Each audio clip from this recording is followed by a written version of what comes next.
Easy English practice. A Day at the Market. Today we're going to listen to a simple story called A Day at the Market. This story will help you learn common English words and phrases used in daily life. Let's get started. Sarah woke up early on Saturday morning.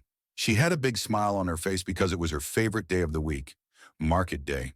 She grabbed her shopping bag and made a list of things she needed to buy: apples, bread, milk, and some vegetables.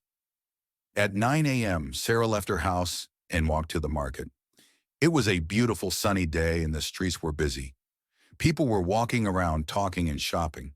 The market was full of colorful stalls selling all kinds of fresh produce, clothes, and handmade items. Sarah's first stop was the fruit stall.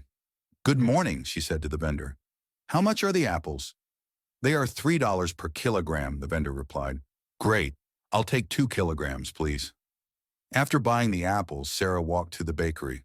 The smell of fresh bread filled the air. "1 loaf of bread, please," Sarah asked. "Sure, that will be $2, said the baker with a smile. Next, Sarah visited the dairy stall for some milk. "Do you have fresh milk today?" she asked. "Yes, we do," the seller replied. "Here you go." Finally, she headed to the vegetable stand.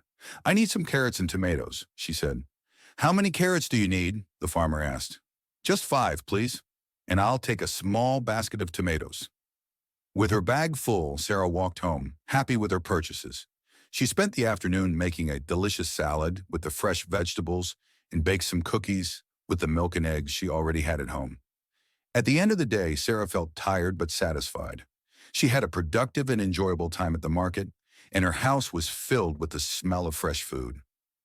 That's the end of the story. I hope you enjoyed it and learned some useful English words. Let's review a few key phrases from today. How much are the apples? This is a great way to ask for the price. I'll take. Use this phrase when you want to buy something. Do you have? This is a polite way to ask if something is available. Subscribe, like,